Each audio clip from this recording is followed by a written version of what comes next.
Nella NG officiel. Nella NG. Écoute, like et abonne-toi à Nella NG officiel sur YouTube. Nella NG officiel. Pour l'actualité musicale congolaise, art et divertissement, écoute la voix d'or. Nella NG te dit toute la vérité.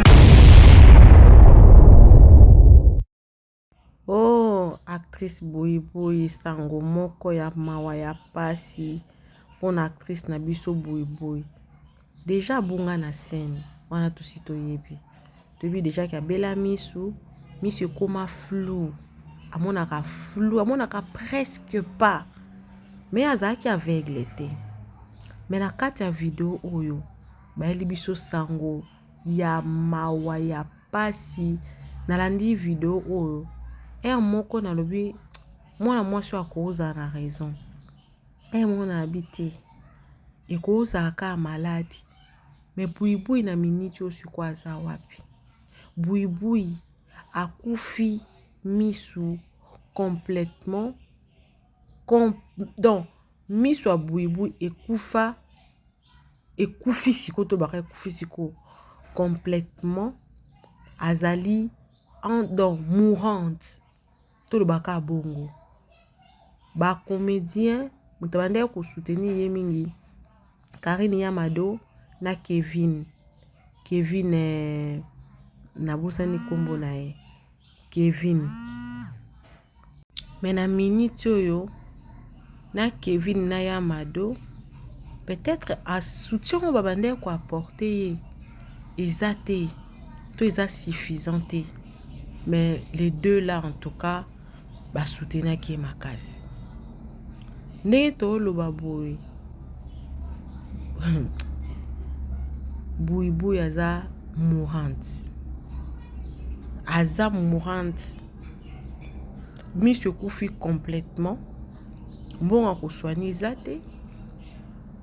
Mais moi na moi seul lobby il est au important lobby. Akenda ki pas pasteur Walesa. Pasteur Walesa sambeli pona misu na e. Na minute na maman ka lobby o moni pa bi na moni. Na ebiti so évident ezali. Siko yi mutamona ki. Pourquoi ekufi complètement et puis ba abandonner soin de santé malongate. Mususu alobi oyo wana eza sida. Sida yango esali ki monsieur kufa complètement. Mususu alobi eza biocom. Biocom eza malade mo bozaka héréditaire. Ce qui en a début basta la coopération. Mais après et bomara mis sous complètement et puis ils ont irréversible. Donc attendez ni mutako komona te. Siko maman oazo ganga lobi pasteur Walesa. Pourquoi le bemba mo ki amoni?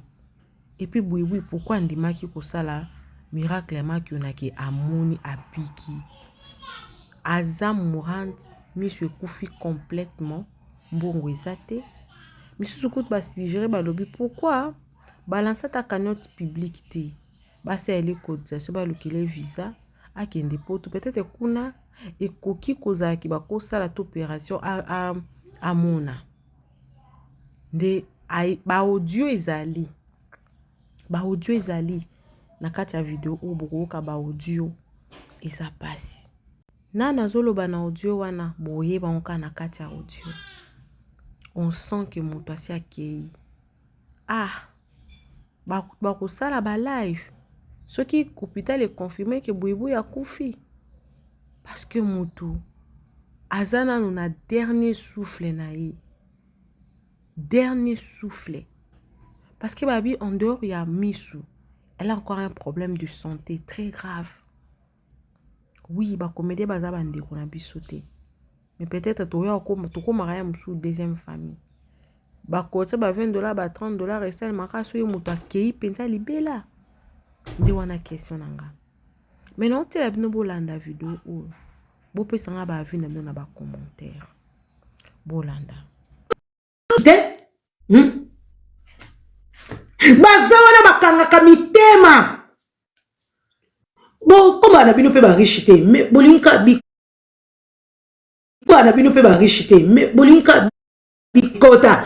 Répands-toi pour de vrai, non. Parce que Bouyboui, ce qui n'est pas Walesa, qui n'est pas un vrai serviteur de Dieu, Bouyboui va se repentir. Parce que jusqu'à présent, Banzela nyoso Bouyboui a tamboli, Moutou nyoso, personne qui ne le sait. Boyebi nzela nyoso tout est Bouyboui a tambola. Il faut se repentir, faut fungola nyoso tout. Oyo kanan kuku nan poissa. Na lobaka yango. Siko, jusqu'à maintenant, si moi j'avais la faute, pourquoi Bouyboui azomonate? Soki ngai na yaki kokose la Bouyboui makam. Na lobaki Bouyboui, répands-toi pour de vrai. Faut pas mentir aux gens. Des fois, la vie est à moi passer, comme ça se repentir, parce qu'il y a des choses, aux hommes, on a le col, a déjà personnalité publique. Sauf que, à moins de faire des gestes caméras, les gens, ils vont prendre ça, ça va partir de partout. Place bloqué, Kabango, va se repentir pour de vrai. Là, il ne s'agit pas de tes collègues. Il s'agit de toi. Il s'agit de toi. Siko, okeneke pa Walesa kuna. Walesa tanga yebisaki okomona. Bouyboui t'as vu quoi? Les mêmes jours, même hier, moko Bouyboui, na kati a prière à Walesa, elle même trouvait Walesa bizarre. Parce que, quand Walesa finit, elle-même elle touche, parce que c'est normal, les amis se font tchatchabou. Elle-même, bon, mon geste même ya Bouyboui, elle s'est rendue compte que, namoni nangate, et fumami nangote, bien sûr, nazo fungula misu, mais nazo mone loko mokote, elle-même, elle a senti que c'était des aventures. Baventures. Nalobakango à chaque fois. Moutounio, surtout soka botami, azana domo konzamba chakati na vrai ou faux. Ana domo konzamba chakati na ye. Tu ne peux pas prendre les dons des autres pour dire aux gens que non, tu es capable de le faire. Non. Nalobakango bien chaque serviteur de Dieu, azana loko mokonzamba chakati na ye. Dieu ne peut pas te mettre 1000 pour baninga misusu bazaneti na ni. C'est ça que ça rend les gens spéciaux. Même écoute ma médecin, comment on a médecin motemaza, médecin ya makoloaza, médecin ya mukua mukongwaza, médecin ya estomazali. Comment Walesa akoki kozala naba, mais akoki kokobiki sa mutu na tout, c'est pas possible. Déjà Walesa c'est un aventurier. Je comprends bona que kokobiki sa mutu na tout, c'est impossible. Vous êtes pas le messie pour guérir la personne en tout. Hein? Et ça n'a pas tout spécifié pour na kobonde la pour na mutabika dans telle situation, mais à condition aussi, il faut que la personne aussi puisse aussi se repentir.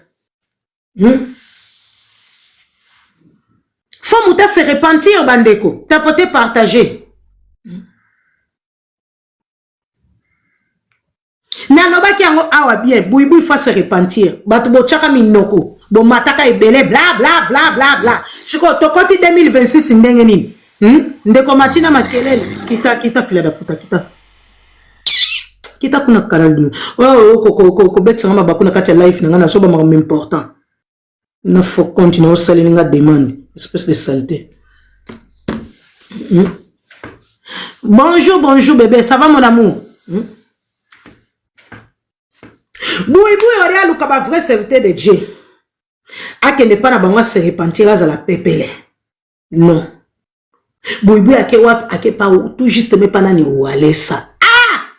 Non, mais franchement, depuis elle a pris le temps pour aller se repentir, depuis elle a pris le temps pour qu'on prie pour elle, et quand elle est partie chez Walesa, elle s'est même pas repentie, Et quand elle est partie chez Walesa, qui l'avait dit que Walesa, il est dédué à ça, ou Walesa, c'est un vrai pasteur. Chiko, moi, je sais l'affrontement à Walesa, c'est zate. Parce que, moi, je sais l'affrontement à Walesa, c'est zate. Parce que, Walesa, il y a dit, maintenant, tu vas voir, Walesa, aux âmes, maman aventurière, quand tu n'as pas reçu le don de faire ça, tu n'es pas été détué. Pourquoi tu as fait ce ma bamonaka Walesa? Bamonaka Walesa. Bamonaka Walesa. Tala ba venturier auto vivre na bamona mukilieu. Sur yo keneke pa Walesa. Ngata na loba ki Bouyboui, il faut qu'elle se repentir. Ba collègue no bamona kinga on dirait na za motema mabe. Oreba comme c'est la Bouyboui message na senga ki bien, na loba ki yango bien. Bobengela nga Bouyboui, na senga ka, na lobi bobengela nga Bouyboui. Bouyboui, il faut que tu te repens. À se repentir. Non. Siko ala keneke pa Walesa siko tanyo so bozui bovana Bouyboui bino mutu bolinga Bouyboui kolekanga siko résultat ya Bouyboui eza ndenge nini. Et pourtant la Congo ba vrai serviteur de Dieu baza Mais Bolingo Keneka n'est pas abattu. Oh, non est connu, tu ne sais même pas s'il fait quoi. Tu ne sais même pas si c'est lui encore qui va contribuer à na malheur na yomoko. Oh, yabité. Si c'est lui qui va encore contribuer, parce que si ce n'est pas une vraie serviteur de Dieu, mais bien sûr, lui va encore contribuer dans ton malheur.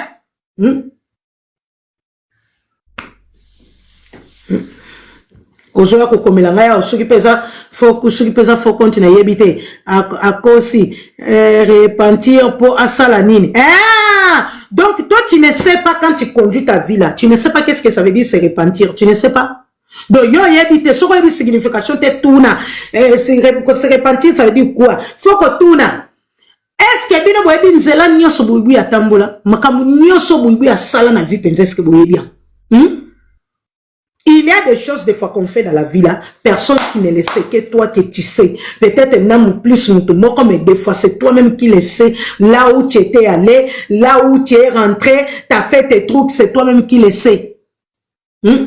Ce qui nga koko c'est la bouiboui makamuna ngana ya ko bandela teli kando lelo. Boyebi que ça date que bouiboui azana problème à miso. Ça date. J'avais bien dit que Bouiboui, il faut à se repentir. Ceux qui m'ont kate est alibi. Je vais vous dire ceci. Esa maladie. Moi, je n'ai pas dit que ce n'est pas une maladie. Je dis ceci, il y a des maladies. Des maladies. Tu peux avoir la guérison par un médecin. Mais il y a des maladies, tu vas avoir la guérison par la prière. Mais il y a des maladies aussi, même si c'est le médecin qui va venir te toucher, tu dois d'abord te repentir. Ensuite, que quand le médecin va venir te toucher, c'est par là que Dieu va se manifester. Vrai ou faux? Vrai. Il y a des cas comme ça. Vous comprenez? Bino bozolo ekoki kozala diabète, elle-même elle a dit, ma médecin va consulter, il ne s'agit pas de diabète. Qui vous avez dit que tout c'est diabète, vous voulez couvrir nyonso. Banda bo banda ko couvrir nyonso tout. Wapi résultat. Ndeko matina makelele. Je suis obligé à coûter ça yo. Parce que matina makelele.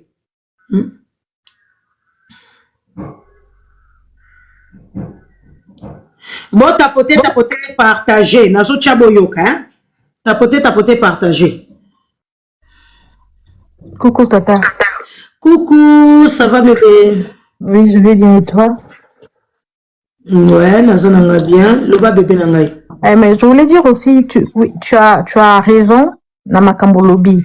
Mais na kati ya makambo wana, il faut tout mon appeler deux aspects. Il y a un aspect spirituel, nengo ucho loba, marche na biso na sa mabele, et kokipe comme mabiso makambo. Mais il y a l'aspect aussi santé. Parce que si c'est le glaucome, c'est irréversible. Hein. On peut plus soigner. Ce qui a à perdre miso, on peut plus soigner. Ça se soigne quand c'est encore au début, on peut opérer. Ceux qui vont opérer, va rattraper. Mais quand ça atteint déjà les yeux, et atteint déjà ces cités, aucun médecin ne peut plus encore faire quoi que ce soit si c'est le glaucome. Pas le diabète, mais le glaucome. Le glaucome, il y a malade qui ça la cas. Au cause de la même à 15 ans, au côté de vue d'ailleurs. Aux adulte, parce que moi, ma maman, pendant des vacances d'été là, quand elle est venue ici, elle avait des problèmes des yeux. Donc, il y en a qui dans l'hôpital. Quand on fait les examens, médecin à mon akina glaucome, il fallait opérer d'urgence. On l'a opéré donc, il y en a qui en lundi. Programmé que l'opération a eu mardi. Donc le médecin a dit qu'il fallait qu'on opère les deux yeux. Parce que les deux yeux, comme il y a des gens à début à glaucome. Là, Dieu merci. Dieu merci. En Afrique. Non, elle était venue ici en France. Maman est en Afrique. Elle est venue en France pendant les vacances. Donc, fallait qu'on fasse aussi un bilan. Et le bilan a mis sur moni glaucome, début à glaucome. Donc, opération d'urgence. Donc, elle est repartie. Quand elle est repartie, elle a un traitement à vie. Jusqu'à ce qu'on coupe. Parce que le médecin avait dit si elle avait. En Afrique ou bien à Poto? En Afrique, à Banaki déjà traitement. Malheureusement, traitement, ça qui est Zala qui en gote. Qui est. Ça qui est bloc, on a dit ça. Mais malheureusement, c'était pas ça. Mais quand elle est venue ici en France, quand on a refait le bilan, le médecin a enlevé la couche et on a demandé, parce que même le médecin nous a demandé à nous, parce que maman a Béliango, a lobby ezalaka héréditaire, donc médecin a biso, tant que tu recommandes un peu avancer en âge à partir à 40 ans, tout ça la kaba contrôle à miso. Parce que c'est une maladie héréditaire. Et quand ça atteint, parce qu'elle avait dit, il y a qu'à tension oculaire, parce que maman faisait la tension 24, 22. La tension était tellement ridicolo. Et donc, on a opéré le premier œil, Salakango à mardi, deuxième œil, opéré que jeudi. Donc, il fallait attaquer. Il fallait pas zonga bon en Afrique. Donc, ce qu'a fait la cacao, totina kambonga souma kisi. Notre maman devait perdre ses yeux là-bas au pays. Ok. Alors, donc, c'est des trucs aussi comme ça peut être ça, et cause à la paix glaucome et attaquer ces systèmes. Ah, oh mon Dieu, je vais me blesser. Oui, j'ai oublié le mot. C'est bon. Donc, je peux parler sur les panels. Maman Stella. Oui. Allô, maman, on est là, bonjour. Hein, pardon. Bonjour. Bonjour. Non, on a évité l'histoire avec Boubou. À cause de la sur les mains. Maman, on est là, sur le glaucome, parce que maman, elle a avec un glaucome. Oui, on a partagé. Avec un glaucome, et c'était vraiment sérieux. Surtout en Afrique, on a glaucome, ils ont hérédité, comme maman, c'est là, le but. Tout est d'accord, on a une parce qu'ils ont mal dit ce qui parle dans un endroit qui est comme mon corps, il faut que nous fassions mis sur nous. Et en plus, il y a qui ça peut ça qui chaque jour pour tout chaque jour à vie, à vie. Et ce que tu as été, qui c'est un bus au Congo et comme ma bé, au moins on se dit qui c'est cher, au tien misu, mais comment tu vas ça maï et ça n'a pas salaté. Et il y a opération, parce que l'opération, si monsieur Okufa n'y on s'en mon analyse sur le comment côté. Opération à peine Afrique. D'Afrique, oui. Parce que l'opération, et tant que l'opération, le bosso est simba qui a mis balai et simbité, à l'émis sonyon, malgré qui si, malgré qu'on tient à ce bébé. Et ça m'a dit vraiment très sérieux. Attends un poteau, sur un poteau, sur qui se n'en en Afrique, bosso en Afrique, au monde qui est bien té, il faudra qui se outaka le quoi, Europe, au moins, mais Europe, il faut caca. Ordonnance et en plus attends une erreur eza moins pesa ke elongo ici la raté maman nanga kufi nango et moi chaque année na kina batela sa miss nangai au monde chaque année na kina batela sa miss nangai vraiment on sait pas ce qui boubé na histoire bête na notre na c'est ce qui boubé a beli nini et cause la yango parce que comment la miss fait kufi kaka boye bien miss ndeka comme ça et cause la glaucome ouais na eza ya kokufa zo mona te. Et cause de la glaucome, c'est rien à voir avec, je sais pas, on a habité, mais il y a rien à voir, mais c'est ça glaucome. Sur les baki en gros, t'es blagues depuis qu'alors, betango bakara, en Tcharaki c'était et au même moment, si monsieur Koufafou, au Tcharaki c'est à chaque fois, au sa journée t'es sans kiss. Et tension et mat, à comment la maman monsieur comme qui rouge, au monde. Malgré que tu bambongo, malgré que ça la bouée, malgré nyoso, n'engi pas au côté ma belle le monsieur, non mon la sous-souté même. Vine mo bendoro mona so mi se ko biba kana ba 2000 et quelques waka kala mingiti so vraiment on sait pas ce qui est bana ki na depuis kala aye ba kité amu na ka bazo pesa yesu to ko mo ba pesa ba moladi bo madi bo mais ce qui ba agena ko tutsi ba mindele ba semo ke ba espagnol ba ke na Congo ba font li centre na bango ba ça le ko la ko ke no tesa mi suno yo fele au côté ça me sont pour enfiler bien au foot bon bon bataille sur mis sur pareil au type auto et tout bah ça qu'on nous dit comment la casa la glaucome c'est à partir de au chaba mais malgré ba kiss wana au monde la question aux la négligence nous c'est comme le quoi il y a maman boubou on est c'est vraiment c'est il y a quelque chose qui est sérieux il y a tellement monde qui te colle le blanc caboué tu vois et qu'on fait banana yo ce qu'on au bibi on toujours la langue so lundi bien sous de comment la famille n'a pas pas d'accord même monsieur exactement et puis 14 on est là les problèmes qu'il y a et pas ya boubou si c'était que les problèmes moko angaka ye bango déjà na liboto na bango moko parce que boubou aza mwana mukete bozo comprendre hérédité 14 on est là hérédité cause à la arrière yo yebate ce que quand on a bino moko abela malade ango. Du côté de ma mère, na yebite na belango. Na yebi que maman a beli glaucome, a joué pas nani. To yebite. Maintenant, c'est à nous les enfants, comme a dit Divine, de faire maintenant, comme ça, là, maintenant, bilan. Et puis, je voulais souligner un truc. Tu sais, Tata, on est là. En Afrique, les gens n'ont pas l'habitude de faire les bilans comme ici.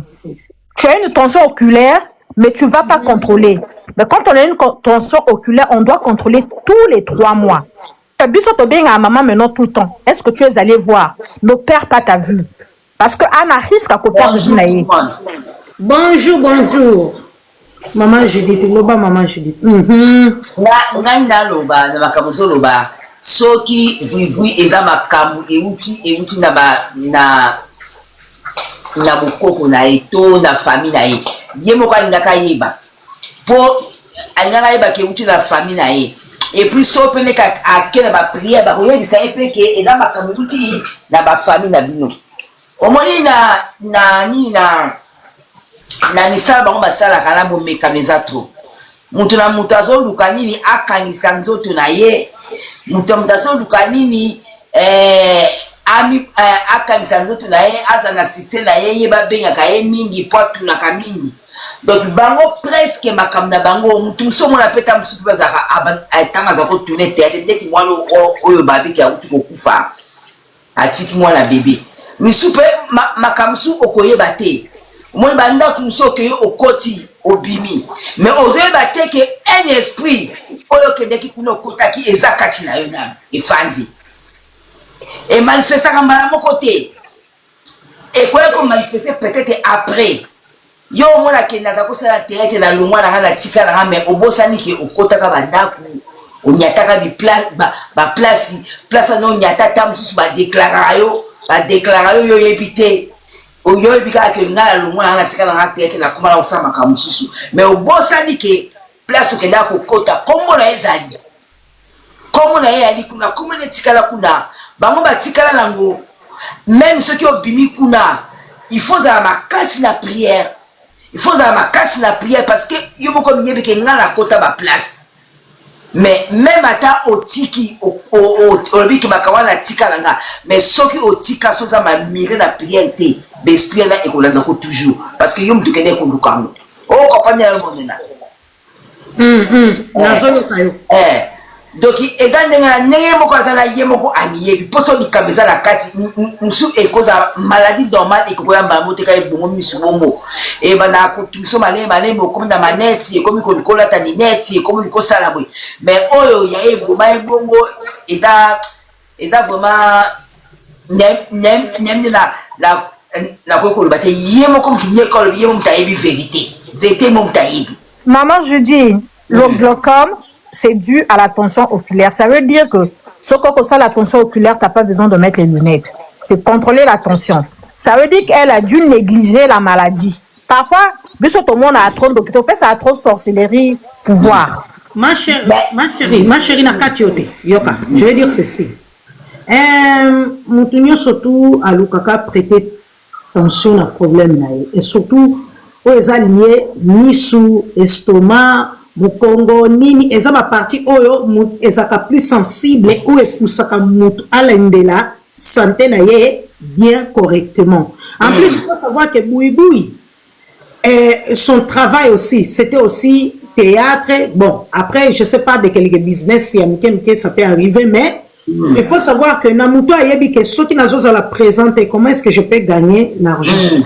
Alors, la prioritaire pour la Bouiboui. Vous comprenez? Même dans la Bible, Moutou Azalaki aveugle pendant longtemps. Mais tango a Kendeki a Sengaki pas Jésus-Christ. Si réellement la personne devait rester aveugle jusqu'à sa mort, Jésus-Christ n'a jamais à Salake Amona. Vous comprenez? Voilà. Anga Salate que Moutouana Amona.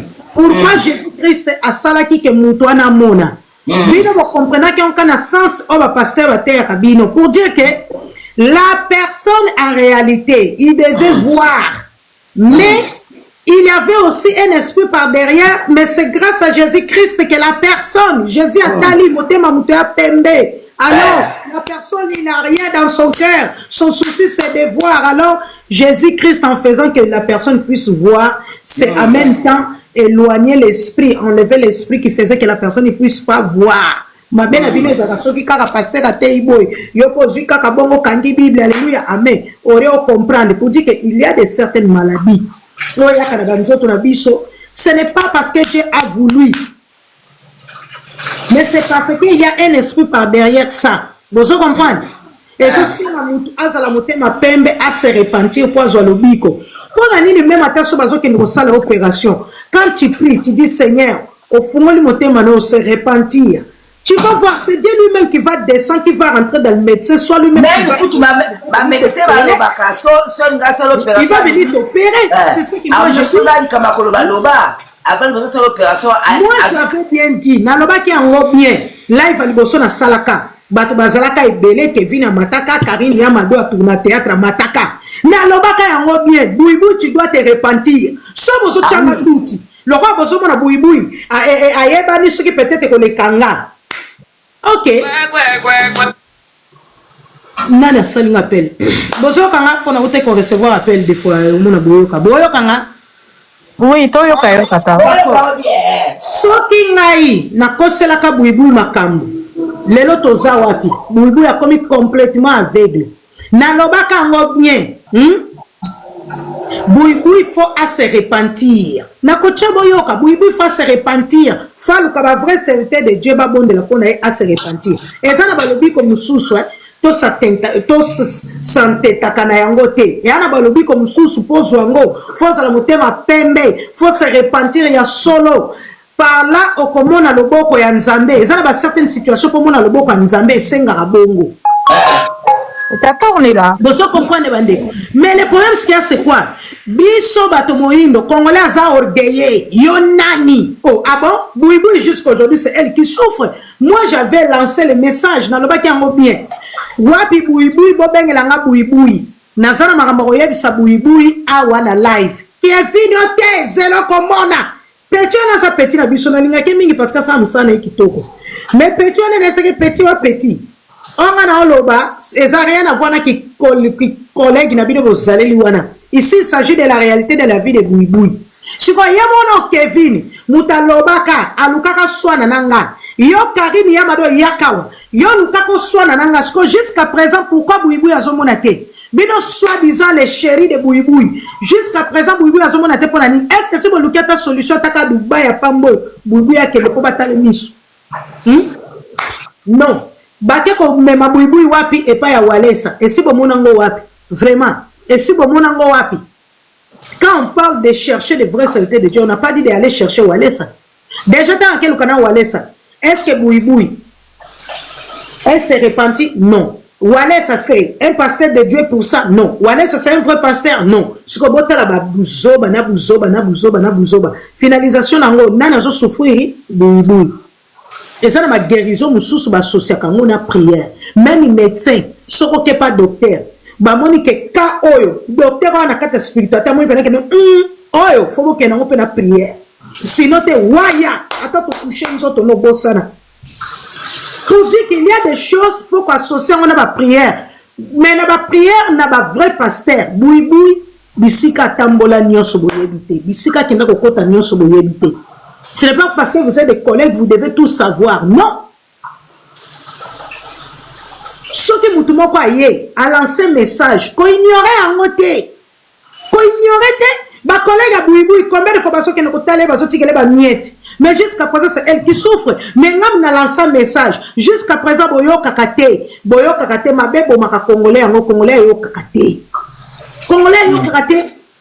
À revoir Vina Mobimba depuis à Botama. Qu'est-ce qu'elle avait fait dans son parcours?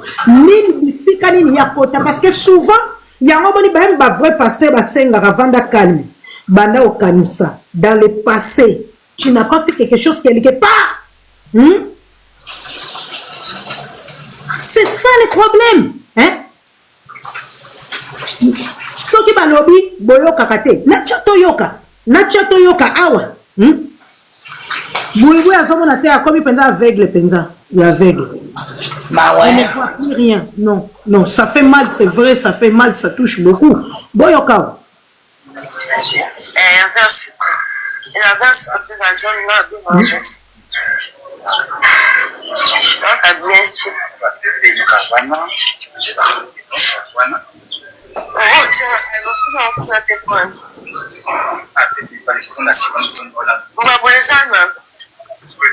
abeba kutu buibui talaka mutu azomona te aosa kitoko ndenge nini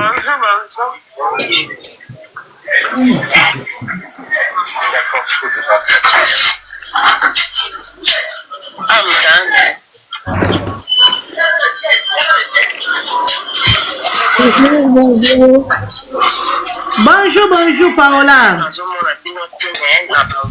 Bozoyoka azomona te. La eza kutu misusu likambo ya elilingi te ya mutu. La penza buibu elle ne voit plus rien. Azomona te. Bah ouais. Baby. Bota côté partagé. Loba Paola.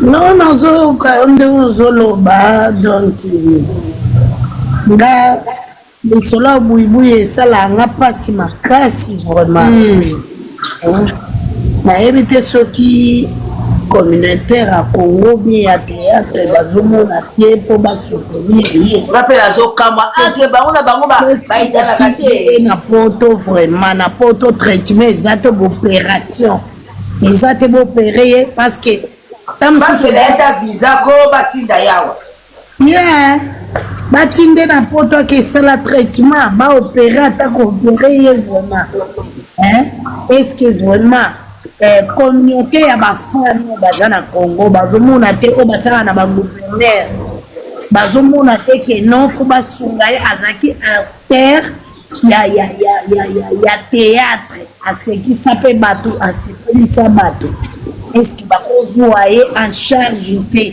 batinde mpo nasi soki batindi ye na poto bake opere ye akobonga akozala na 1000 chance akozala na 1000 chance donc il faut appeler communauté à Congo baaider il faut vraiment appeler eza triste eza vraiment pasi makasi donc po nazotia boyoka nazotia boyoka natia boyoka nazoka voya moko na moko boyoka apesi na nzambe tata merci akila likolo na se oyo asali lisusu ke tomonana na bino lisusu okutana na nga na bino boye eza azar te mpa nzambe azar ezala te epuis na vie mpo moto asala obolamu moto apense na yo ke motu moko ya biso azalaka ezalaka soki nzambe akoti na motema moto wana te po boza bato boape na bafami na bino boape na bamakambo na bino bata na bino mpo bokosala ngo mpe na makambo na bino mosusu na bopermete kozwa tata oyo ya moke mpo na oyo otala ngai nzambe azwa lokumu na lokumu nkembo ezonga epa nzambe oyo akela likolo na se oyo akela biso oyo toomona na lelo napesi ya liboso merci na président Shelby merci na président Papi c'est la besoin continuer koyoka tapoter partager président Papi aza nasimba aza kosimba aza président asimbi noboka ya asaki noboka mosuni nasimbi yo merci vraiment nzambe wasalela bato bolamu Vinda olingo loba bébé pour la chaba tu continuer oyoka oui allô bonjour la bébé bonjour mbali boso nalandaka yo me mbali boso nasala intervention oyo me nalandaka nazala nanga na se me nalandaka yo vraiment nalingi naloba boye mama sinayoka déjà témoignage ya buibui oyo na makambo mingi nalingi na explike bandeko mpo eloko oyo nga naza na expérience nango nga moko nga nakomaki na periode moko soki nafandi oyoka lokola lisu ondie bakotisi yo mosapi pasi yoka pena omoni neti tonga etubi yo akoma ekoyoka bongo heureusement na bi mpono oyoki siko pasi wana mama okosimba mpenza liso oyoki pasi makasi oteka ye kotala ngai alobi na ngai waw tension na oyo ya miso eza ya komata makasi ozongisa miso ekufa heureusement mama ngai aza na poto na Allemagne na Allemagne oui batindi ngai tipa spécialiste l'hôpital mwa monene su ya miso nalala kuna nasala 48 heures na bapareil ndenge naza boye nakoma na kisi ya vie ya kotiaka na miso tongo poka omoni pome eza nini toza banégligent mama place mosusu yali ndoki mpe aza te toloba mpenza na ndenge nga mpe na okokanga ndoki me toza banégligent nga nalanda témoignage ya buibui oyo omoni buibui ntango alobaki ayoki luka baeloko ekotie na liso ayoki mpasi mama molili buibui azalaki daye na tension ya miso milai aza koyeba te omoni baréalité neti ya bacontrôle baréalité ya bacontrôle ya basanté surtout bandeko nyonso baa na Congo mama bayebi kaka kolia komela po mona peke nake mwa check up batala nga miso en tout cas vraiment biso touta na Congo eloko wana pele ezalaka te bamingi tupela na poto basala yango te nga nazalaki koyoka ngo mama oyoka pele tanti evinda pardon na kati yo te eske fu kotuna soki bapare ya makasi eza na Congo bona ndimi teki bapare oyo eza na poto yango eza na Congo. Ma chérie yoka sikoyo le problème eza nini eske atikala mpe kokende hôpital parce que ngai toyoka eske aza kokende c'est ça parce que moto wana problème moko bandeko na ngai santé eza na prix te il faut tolingaka banzoto na biso ngai nayebi biso ngai ndeko na bino ngai naza na témoignage oyo ngai nga moko ekomela nga oza na mosala na mpe mpona yoka bapoint de vue ya bandeko na témoignage nakofanda kaka boye mama ezalaki soki ovandika oyokaka eloko nde batubi eloko na liso oyoka pasi oyoka miso mama ya miso na fandi tina kende nakoma na kisi ya vie mama natiaka tongo pokwa ekoki kozanga te chaque 3 mois nakende na contrôle nakende naza le 18 mars na na rendez-vous nazwi na kisi ya sika naye nango na ndako siko kisi wana eza siko po protéger vision na nga kisi oyo natiaka eza po protéger vision na nga mpona kufa miso te egarde yango mpe batalaka mpe na bacentimètre oyo wana siko lere esalaka bongo ezalaka omoni eloko ya noir ezalaka mpe na liso epi ke eloko wana nde yango tomonelaka epi ke ekoma mpe moke ma chérie buibui akendaka hôpitali mais apart kokende hôpitali ye moko ayaki koyebisa biso ayebi nani yango asalaki ye bongo bongo ayebi nani kaka ye moko mpe kaka alobaki ke non ndeko na ye ntango abimaki boye na ndako ayeki kokutana na bato moko oyo bazalaki koya epa na ye kuna donc ntango buibui elle parlait que ayebi mutu asalaki ye bongo buibui elle parlait na domaine ya spiritualité donc na kati ya domaine ya spiritualité on peut dire na domaine ya nini ya sorcellerie buibui ne parlait pas terre à terre parce que ya terre à terre akendeki déjà aexplikaki bato médecin balobaki na ye boyeboye après ya memelaki bato makambo ya spiritualité ozo comprendre ayebi nani asali ye bongo mais c'est jusqu'à présent nanu azwi guérison te ozo comprendre avant kutu aloba makambo wana ke nayebi nani asali ye bongo na sur le plan ya spiritualité ozo comprendre parce que yaka bi akende kotala ye pour dire que avant buibui aloba bongo nga nasalaka live mpona buibui nasengaka buibui fo ase repentir avant bato baya koyoka parce que nakoki koluka yango na tie mpe boyoki nga nasalaka live nalobaka na buibui ase repentir ozo comprendre eza makambo ya spiritualité ase repentir et Akutana va vrai pasteur. On se comprend, mais je n'avais pas dit de mettre les médecins à côté, non. Moi, je n'avais pas dit de mettre les médecins à côté. Mais j'avais dit... Est-ce que, pardon, maman, papa, maman, on est là, pardon. Maman, on est là, pardon, s'il te plaît. Est-ce que, à quoi ma cause de maladie nae? À quoi ma likambo à cause de maladie nae?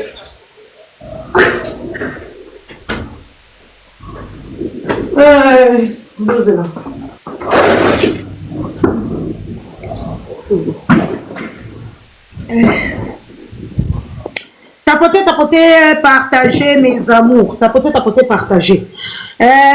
On se comprend, maman. Moi, quand j'avais lancé que Bibou, à côté de domaine, il y a la prière, à se repentir, na senga ki Bibou, aya. Ce jour-là, nani amataki na live, Kevin amataka, Karine Amado amataka. Moi, je n'oublie jamais. Ce jour-là, pour conflit, nanga.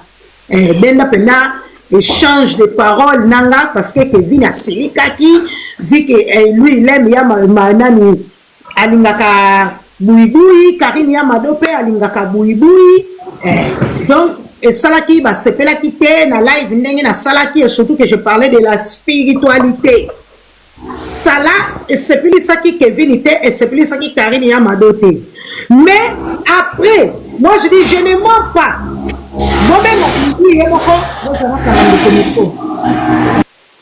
Voilà. Bobenga buibou yemoko aya awa. J'avais bien dit. Mais na loba kiteke tocha bozela. Il nous vénère. Nous autres la fongo dit mais il demande pas, c'est pas possible. Bozela.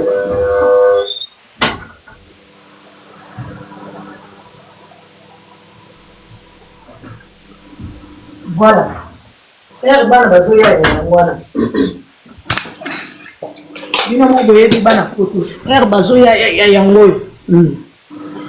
Donc bandeko tangu ngai nasengaki ke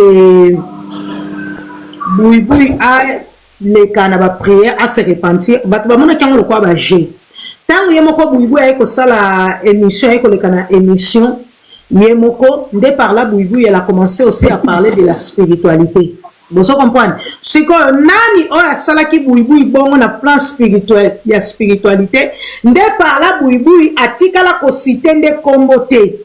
Parce que normalement ye buibui il fallait à citer kombo ya mutu oyo.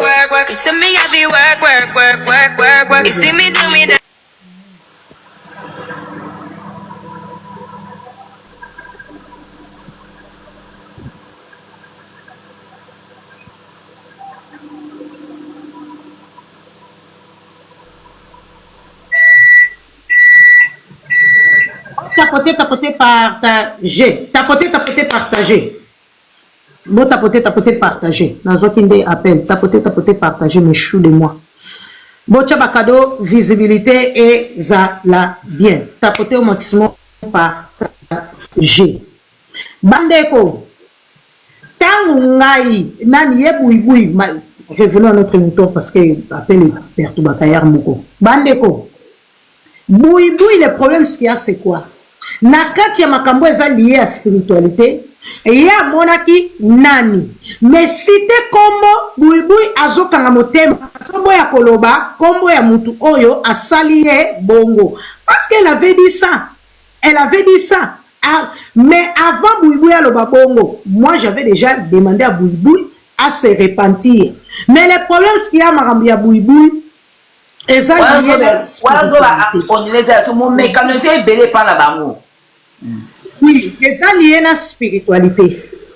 Comment dire, les comme ça, les alliés à la spiritualité, des fois c'est compliqué à expliquer tout. Hier, jusqu'aujourd'hui, à Yébi, les alliés à la spiritualité. Sauf que Bouibou, à ce moment se repentir, à ce moment livrer, comme il y a Mouta Salié Bongo. C'est comme maintenant, il y a Sangana. Mouta, à ce moment se repentir. Azobo ya kobimisa kombo ya muto ya yebi ke asala ki ye bongo. Web sangana ni muto ngozo guérison d'eni. C'est ça. Déjà pour aller voir les vrais salutés de Dieu Bouibou azo refusé yango. Parce que Bouibou ya yebi ke soka mboni un vrai serviteur de Dieu makambo ya kobimisa. E ko étonné mokili À son combat, des fois de la vie, les gens préfèrent de souffrir en silence que de dire la vérité. On est là, Limbisanga. Au moins, soki mutu, yope ozala kata molili. Mutu pe ozala kata molili, bakoya ko meka pe yo. Mais ko meka yepe, bakuti siko, demo ya mutu wana eleki oye na makasi. Ozo comprendre? Yepa zangina makamuna ye, mais demo ya mutu ameka ki eleki siko na makasi, wana etake bongo. Tata, on est là. Hein. Tu sais, il faut aussi savoir. Il y a des gens qui sont malades. Nazouaka, par exemple, il y a maladie du sel. Ayebi état sérologie nae, mais le fait qu'aboy koloba na bato, a kolobake, bazo lokangai, tout ça là, attention. L'Afrique bato bazala ba belaka. De mususu, ba yebi ki aza malade. Na kolobake ya noko mota ko salanga, il commence à accuser les gens, mais ayebi au fond d'elle, elle sait qu'elle est malade. Ça aussi, on doit mettre ça, on doit prendre ça en compte. C'est comme tu viens de dire, elle a dit qu'elle était motard au salaï. Elle peut connaître son état de santé, mais pour, je sais pas ce qu'elle va, et ça, les alarations de Moutessa, la Bissokuna en Afrique, ce qu'on a malade, il faut au bomba, une maladie, il n'y a pas de honte à ça. Il n'y a pas de honte. Je vais te prendre un cas. Moi, j'ai fait un AVC. Il y a ça qui est accident dans mon salaire. Quand j'ai fait un accident au travail, accident dans mon salaire. Mais les gens ont accusé les sorciers. Mais accident dans mon salaire. Mais quand on va à l'hôpital, on a vu Etika qui est les mots. Mais les gens disent que non, sorcellerie. Mais tout ça là,